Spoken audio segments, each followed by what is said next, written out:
ओम गण गणपतये नमः. हर हर महादेव. संपूर्ण भारतातील प्रिय नागरिक बंधू भगिनींना श्रीयुत गणेश लक्ष्मी अशोक सांडगे यांचा नमस्कार. प्रिय बंधू भगिनींनो, शेअर बाजार गणेशवाणी चॅनलद्वारा सर्व बंधू भगिनींना गुंतवणूक साक्षर करण्याचा माझा हेतू आहे. तरी ज्या बंधू भगिनींना शेअर बाजार गुंतवणुकीतून श्रीमंत होण्याची मनापासून इच्छा आहे, शेअर बाजार गुंतवणुकीचे ज्ञान मोफत हवे आहे, अशा बंधू भगिनींनी अजूनही आपले चॅनल सबस्क्राईब केलेले नसल्यास लगेच करून बेल आयकॉन म्हणजेच घंटीचे बटन दाबावे ही विनंती.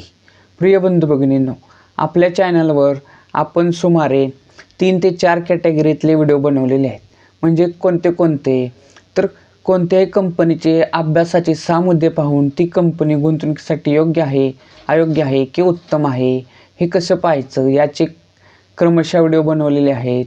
तसेच मित्रांनो, एकाच सेक्टरमधील किंवा वेगवेगळ्या सेक्टरमधील 2 कंपन्या असतील तर त्या 2 कंपन्यांची तुलना करून कोणती कंपनी उत्तम आहे गुंतवणुकीसाठी ते कसे ठरवायचे याचे मी व्हिडिओ बनवलेले आहेत. तसेच मित्रांनो, मार्केट कॅपिटलनुसार बलाढ्य कंपन्यांच्या अभ्यासाचे, तसेच आपले बंधू भगिनी ज्या कंपन्यांची नावे कमेंट करतील त्या कंपन्यांच्या अभ्यासाचे सुद्धा मी व्हिडिओ बनवलेले आहेत. टोटल आपले 240 ते 244 व्हिडिओ झालेले आहेत मित्रांनो. तसेच आपण नवीन आपले बंधू भगिनी आहेत ज्यांना शेअर्स म्हणजे काय हेच माहीत नाही, त्यांच्यासाठी आपण शेअर बाजार अभ्यासक्रम हे सुद्धा व्हिडिओ बनवलेले आहेत. तर प्लेलिस्टमध्ये तुम्ही ते पहा. तर मित्रांनो, आज आपण महत्त्वाचं पाहणार आहे ते म्हणजे स्टेट बँक ऑफ इंडिया. स्टेट बँक ऑफ इंडिया ही आपल्या सर्वांच्या परिचयाची बँक आहे. आणि मित्रांनो, आपल्या सर्व बंधू भगिनींना पहिल्यापासून म्हणजेच आपल्या सर्वांना एक अशी सवय असते की बचतीतली रक्कमची FD करायची.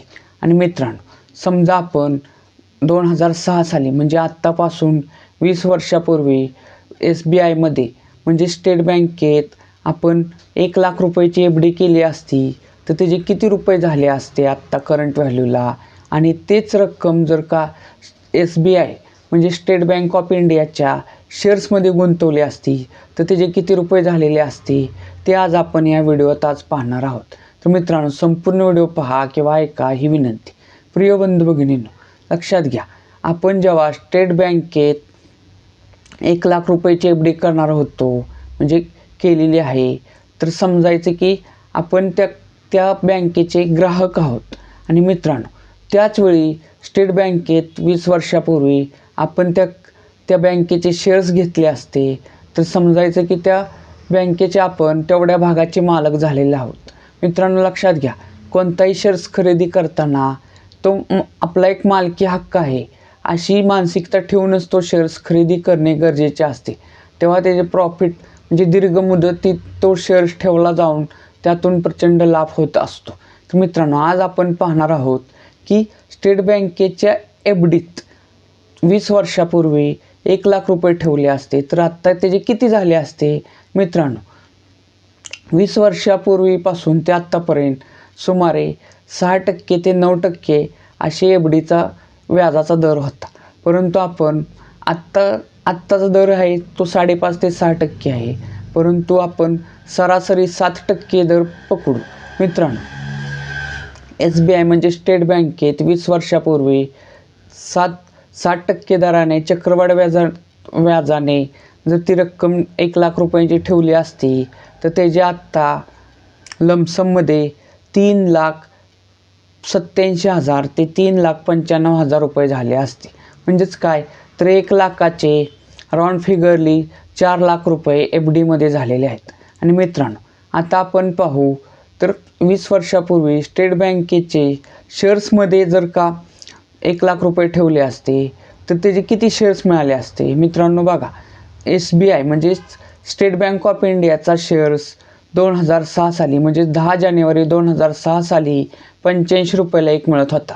आणि 1 लाखात म्हणजेच 1 लाख भागिले 85 रुपये म्हणजे जवळजवळ 1176 शेअर्स आले असते. मित्रांनो, म्हणजेच 1 लाख रुपयाचे 1176 शेअर्स आले असते. परंतु मित्रांनो, आपण अभ्यासक्रमात सुद्धा पाहिलेले आहे, कोणताही शेअर्स खरेदी केल्यानंतर त्याचं त्याचे शेअर्समध्ये जसं किमतीचा फायदा होत असतो, म्हणजेच कमी किमतीत घेऊन जास्त किमतीत विकणे हा फायदा असतो. तसेच अजूनही फायदे असतात शेअर्स खरेदीचे, ते म्हणजेच की बोनस, स्प्लिट राईट. तर मित्रांनो, स्टेट बँकेचं जर आपण बघितलं तर स्टेट बँकेने 2006 पासून आत्तापर्यंत एकदाही बोनस दिलेला नाही. परंतु मित्रांनो, स्टेट बँकेचा शेअर्स हा 2014 साली 1:10 ह्या प्रमाणात स्लिप्ट झालेला आहे, म्हणजेच त्याचे विभाजन झालेले आहे.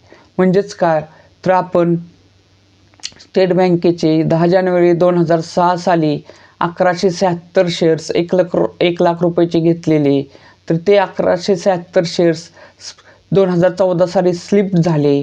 त्यामुळे त्या शेअरची संख्या 11,760 शेअर्स अशी झालेली आहे. आणि मित्रांनो, म्हणजे बघा, आपण 10 जानेवारी 2006 रोजी 1176 शेअर्स घेतले, ते स्लिप्ट झाल्यावर 11,760 शेअर्स झालेले आहेत. आणि मित्रांनो, तेच 11,760 शेअर्स आत्ता करंट व्हॅल्यूला जर बघितलं तर स्टेट बँक ऑफ इंडिया ह्या कंपनीचा एक शेअर्स सुमारे 1,000 रुपयाला मिळत आहे. म्हणजेच काय, तर 1,000 रुपये गुणिले 11,760 शेअर्स म्हणजे जवळजवळ 1,17,60,000 रुपये झालेले आहेत. म्हणजे थोडक्यात काय, तर स्टेट बँकेत 20 वर्षापूर्वी 1 लाखाची FD केली असती तर त्याचे सुमारे 4 लाख रुपये झालेले आहेत. आणि 1 लाखाची जर FD न करता 1 लाख रुपयाचे शेअर्स घेतले असते तर त्याचे आत्ता करंट व्हॅल्यूला 1,17,60,000 रुपये झालेले आहेत.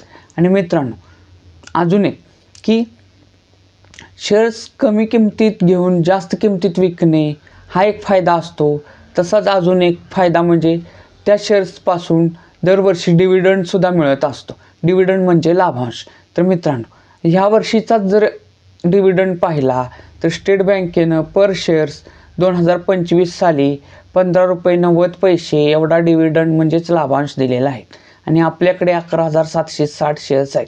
म्हणजेच किती रुपये झाले, तर 15.90 गुणिले 11,760 शेअर्स म्हणजे जवळजवळ 1,86,000 रुपये एवढे डिव्हिडंडमधूनच यावर्षी स्टेट बँकेच्या डिव्हिडंडमधूनच एवढी रक्कम मिळालेली आहे. म्हणजे थोडक्यात काय, तर स्टेट बँकेचे 1 लाख रुपयाचे शेअर्स घेतलेले 20 वर्षापूर्वी त्याचे 1,17,60,000 रुपये झालेले आहेत. तसेच ह्या वर्षीचा डिव्हिडंड जर धरला तर 1,86,000 रुपये झालेला आहे. म्हणजेच बघा, किमतीत इतकी वाढ होऊन सुद्धा डिव्हिडंडसुद्धा 1 लाख रुपये 86,000 रुपयाचा मिळालेला आहे.